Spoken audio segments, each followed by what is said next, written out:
দখলদার ইসরায়েলি বাহিনী এবং ফিলিস্তিন পুরোদমে যুদ্ধ চলছে। জানিয়ে দেব হাতে থাকা সর্বশেষ আপডেট আন্তর্জাতিক সংবাদ। প্রথমেই সংবাদ শিরোনাম। ইরান ও এর মিত্রদের হামলার হুমকির মুখে শঙ্কিত ইসরায়েলের অপেক্ষা। এরপর জানিয়ে দিব রাশিয়ার 10 কিলোমিটারের ভেতরে ইউক্রেনীয় বাহিনী। এদিকে মিয়ানমার থেকে পালানোর সময় ড্রোন হামলায় 200 রোহিঙ্গা নিহত। এরপর জানিয়ে দিব জম্মু ও কাশ্মীরে বন্দুকযুদ্ধে 2 ভারতীয় সেনা নিহত। আরও জানিয়ে দিব ট্রাম্পের প্রচারণার অভ্যন্তরীণ বার্তা হ্যাক, ইরানের দিকে অভিযোগের তীর। সর্বশেষ জানিয়ে দিব বাংলাদেশের নতুন সরকারের সঙ্গে সম্পর্ক নিয়ে যা বললেন মমতা। এতক্ষণ শুনছিলেন সংবাদ শিরোনাম, এবারে বিস্তারিত। তবে অনুরোধ থাকবে ভিডিওটিতে একটি লাইক করবেন এবং কমেন্ট করে জানিয়ে দিবেন কোন জেলা থেকে আপনি আমাদের এই ভিডিওটি দেখছেন। ইরান ও এর মিত্রদের হামলার হুমকির মুখে শঙ্কিত ইসরায়েলের অপেক্ষা। ইসরায়েল তাদের সুরক্ষিত প্রতিরক্ষা ব্যবস্থা আরও জোরদার করেছে, আর হামলা মোকাবেলায় তাদের সামরিক বাহিনী উচ্চ সতর্কাবস্থায় আছে। ফিলিস্তিনি স্বাধীনতাকামী সংগঠন হামাসের শীর্ষ নেতা ইসমাইল হানিয়ার হত্যাকাণ্ডের জন্য ইসরায়েলকে দায়ী করে দেশটিতে হামলার অঙ্গীকার করেছে ইরান ও এর মিত্র গোষ্ঠীগুলো। শঙ্কিত ইসরায়েল এখন এই সম্ভাব্য হামলা মোকাবেলার জন্য উত্তেজনা নিয়ে অপেক্ষা করছে। ইসরায়েলের অ্যাম্বুলেন্স পরিষেবা সুরক্ষিত ভূগর্ভস্থ একটি কেন্দ্রে রক্ত সরবরাহ মজুত করেছে। কারখানাগুলো বিপজ্জনক উপাদান সরিয়ে নিয়েছে, আর শহরের কর্তৃপক্ষগুলো বোম শেল্টার ও পানি সরবরাহ ব্যবস্থা পরীক্ষা করে দেখছে বলে জানিয়েছে রয়টার্স।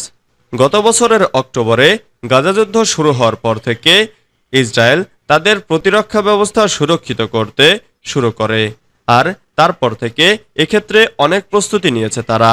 কিন্তু গত 10 দিনে এই প্রস্তুতি জরুরি ভিত্তিতে জোরদার করা হয়েছে এবং দেশটির সামরিক বাহিনী উচ্চ সতর্কাবস্থায় আছে। রাশিয়ার 10 কিলোমিটার ভেতরে ইউক্রেনীয় বাহিনী। রাশিয়ার ভূখণ্ডে ঢুকে ইউক্রেনীয় বাহিনীর নজিরবিহীন হামলা গতকাল শনিবার 5ম দিনে গড়িয়েছে। ইতিমধ্যে ইউক্রেনীয় সেনারা রাশিয়ার ভেতরে 10 কিলোমিটার অগ্রসর হয়েছেন বলে জানা যাচ্ছে। গত মঙ্গলবার সকালে ইউক্রেনের সেনারা সীমান্ত পার হয়ে রাশিয়ার পশ্চিমের কুরস্ক অঞ্চলে হামলা শুরু করে মস্কোকে চমকে দেন। 2.5 বছরের যুদ্ধে রাশিয়ায় ইউক্রেনের এটি সবচেয়ে বড় হামলা। ইউক্রেনের হামলার মুখে গতকাল ইউক্রেন সীমান্ত লাগোয়া 3টি অঞ্চলে পাল্টা বড় ধরনের হামলা শুরু করেছে রাশিয়া। মস্কো এই হামলাকে সন্ত্রাসবিরোধী অভিযান হিসেবে বর্ণনা করেছে। বিভিন্ন সংবাদ মাধ্যমের প্রতিবেদন অনুযায়ী 5 দিনে রাশিয়ার ভেতরে 10 কিলোমিটারের বেশি অগ্রসর হয়েছে ইউক্রেনীয় বাহিনী। বিভিন্ন স্থানে হামলা চালাচ্ছে। অঞ্চলটিতে আতঙ্ক ছড়িয়ে পড়েছে। কুরস্ক অঞ্চলের এক বাসিন্দা রয়টার্সকে বলেন, এটা ভয়ানক, তারা আমাদের ওপর বোমা হামলা চালাচ্ছে। সেখানকার এক নারী বাসিন্দা বলেন, যুদ্ধ এবার আমাদের দুয়ারে এসে হাজির হয়েছে। মিয়ানমার থেকে পালানোর সময় ড্রোন হামলায় 200 রোহিঙ্গা নিহত। মিয়ানমার থেকে বাংলাদেশে পালানোর সময় একদল রোহিঙ্গার ওপর ড্রোন হামলা চালানো হয়েছে। প্রত্যক্ষদর্শীদের দাবি, এ হামলায় কমপক্ষে 200 রোহিঙ্গা প্রাণ হারিয়েছেন। 3 প্রত্যক্ষদর্শীর দাবি মতে নিহত হওয়া মানুষের সংখ্যা 200 জনের বেশি। একজন প্রত্যক্ষদর্শী জানিয়েছেন তিনি নিজে কমপক্ষে 70টি মরদেহ দেখেছেন। গত সোমবার এই হামলার ঘটনা ঘটে।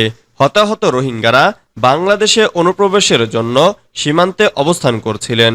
প্রত্যক্ষদর্শীদের মধ্যে 3 জন শুক্রবার রয়টার্সকে জানান আরাকান আর্মি এই হামলার জন্য দায়ী, কিন্তু আরাকান আর্মি হামলার দায় অস্বীকার করেছে। আরাকানের এই বিদ্রোহী বাহিনী ও মিয়ানমারের সামরিক বাহিনী ওই হামলার জন্য একে অপরকে দোষারোপ করেছে। হামলাটি কারা চালিয়েছে বা হামলায় কতজন নিহত হয়েছেন স্বতন্ত্রভাবে তা যাচাই করতে পারেনি ব্রিটিশ সংবাদ মাধ্যম রয়টার্স। সামাজিক যোগাযোগ মাধ্যমে পোস্ট করা ভিডিওতে দেখা গেছে কাদার মধ্যে লাশের পর লাশ ছড়িয়ে ছিটিয়ে আছে। তাদের সুটকেস ও ব্যাকপ্যাক চারপাশে পড়ে রয়েছে। জম্মু কাশ্মীরে বন্দুকযুদ্ধে 2 ভারতীয় সেনা নিহত। ভারতের জম্মু ও কাশ্মীরের অনন্তনাগে সশস্ত্র গোষ্ঠীর সঙ্গে বন্দুকযুদ্ধে 2 সেনা নিহত হয়েছেন। এছাড়া 2 জন বেসামরিক ও 1 জন সেনা আহত হন। শনিবার 10 আগস্ট এক প্রতিবেদনে এ তথ্য জানিয়েছে ভারতীয় সংবাদ মাধ্যম এনডিটিভি। পুলিশ জানিয়েছে শনিবার বিকেলে অনন্তনাগের আহলান গদলতে গোলাগুলি শুরু হয়। ওই সময় সেনাবাহিনীর সদস্যরা কোকেরগান উপবিভাগের জঙ্গলে সন্ত্রাসবিরোধী অভিযান চালাচ্ছিল, আর তখন সেনাদের টহল গাড়িতে হামলা চালায় সশস্ত্র গোষ্ঠীর সদস্যরা। এতে এই প্রাণহানির ঘটনা ঘটে বলে ধারণা করা হচ্ছে। সেনাবাহিনীর স্পেশাল ফোর্স প্যারাট্রুপার্স এই অভিযানে অংশ নিয়েছে। যাদের বিরুদ্ধে অভিযান চালানো হচ্ছে তারা বিদেশি নাগরিক বলে সন্দেহ করা হচ্ছে। গত বছরের মধ্যে কোকেরনাগে এটি দ্বিতীয় বড় হামলার ঘটনা। এর আগে গত বছরের সেপ্টেম্বরে কোকেরনাগে গোলাগুলিতে এক কমান্ডিং অফিসার, সেনাবাহিনীর মেজর এবং পুলিশের ডেপুটি সুপারিনটেনডেন্ট নিহত হন। ট্রাম্পের প্রচারণার অভ্যন্তরীণ বার্তা হ্যাক, ইরানের দিকে অভিযোগের তীর। ডোনাল্ড ট্রাম্পের প্রচারণা থেকে অভ্যন্তরীণ কিছু বার্তা হ্যাক হয়েছে বলে অভিযোগ উঠেছে। প্রচারণা কর্মকর্তারা এটিকে ইরানিয়ান হ্যাকার কর্তৃক সংগঠিত বলে ধারণা করেছেন। শনিবার মার্কিন সংবাদ সংস্থা পলিটিকো জানিয়েছে তারা ট্রাম্পের ভাইস প্রেসিডেন্ট প্রার্থী ওহাইও সিনেটর জেডি ভ্যান্স সম্পর্কে অভ্যন্তরীণ গবেষণার নথি ইমেইলে পেয়েছেন।